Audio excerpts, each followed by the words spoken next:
Now, I'm going to show you an example of just to understand where people's hearts are at.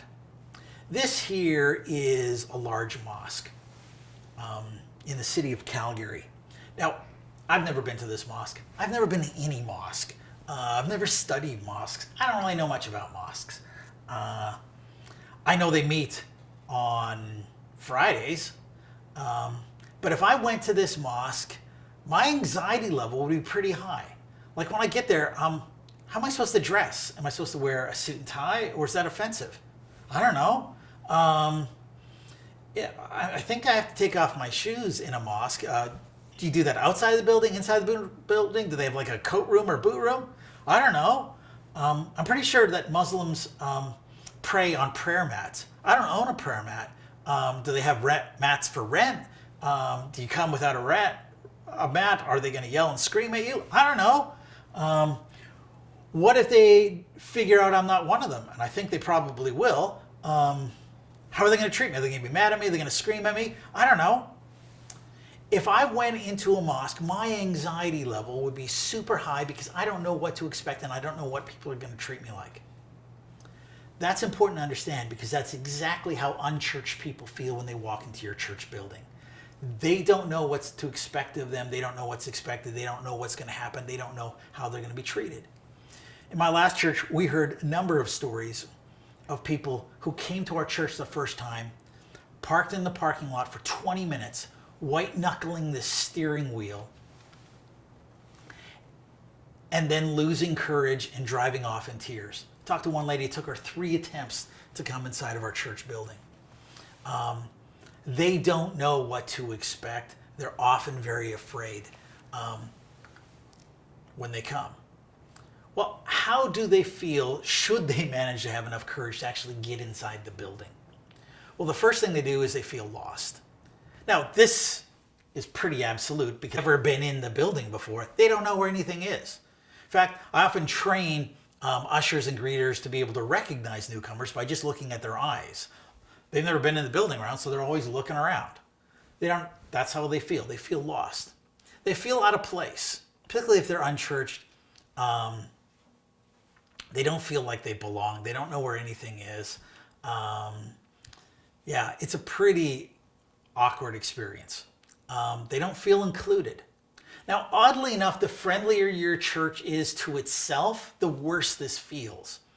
Now, a lot of churches say, hey, our church is so friendly, we're so awesome, it's like one big family. Well, that's great. But have you ever tried to crash a stranger's family reunion? Super awkward. You come in there, everybody's laughing and talking to each other, nobody's laughing and talking with you. They don't feel a part of things.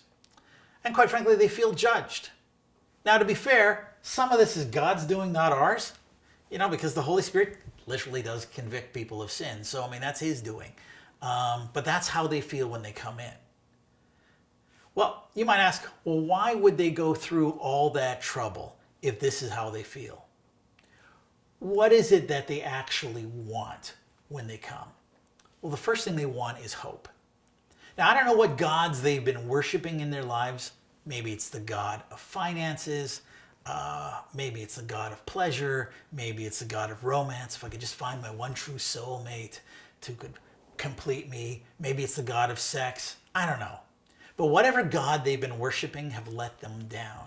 And they came here hoping for something different. They're hoping for some kind of change. They're hoping for some kind of experience that's going to happen in their lives. They came here for encouragement. Now, this one to some extent blows me away because, particularly if they're unchurched, their only experience of church have come from Hollywood, and Hollywood is pretty universal that you don't go to church for encouragement. Church is where people discourage you and put you down. Nevertheless, they're coming looking for encouragement. Something's going on in their lives, and they want to feel better. They're coming here for friendship. Now, this one would be a little paradoxical because they don't always act that way once they're there. Sometimes their anxiety level is really high when they're in the building, and they do something that I call porcupining, where they're just like, back off, man. And so I train, ushers and greeters and first impressions team, hey, don't try to hug a porcupine. But they do want a personal connection. And this is the reason why. If they wanted to find out knowledge about the Christian religion, they've heard of Google. And those who haven't have heard of libraries. So if they just wanted to find out about the Christian religion, they didn't have to come to your church. They came in person because they want to connect in person. Now, true enough, their anxiety level may not show that, but once their anxiety level starts to retreat, you can make a connection with them. They also want to be part of something. They're still men and women made in the very image of God. There is that God-shaped hole in their heart. They know there has to be something more to this life than this. And they're coming and they are looking for some kind of a spiritual experience. They may not have the vocabulary of epiphany, but they're looking for an epiphany. They want something to happen. They want to know that God is somehow real. So it's totally okay that this is a spiritual experience. Some of the excesses of the seeker-sensitive movement really tried to remove a lot of the prayer and stuff out of the service and the spiritual elements. You don't have to do that. They came knowing it's a spiritual event. They want something spiritual to happen. They just want something spiritual to happen that they can comprehend and that doesn't terrify them.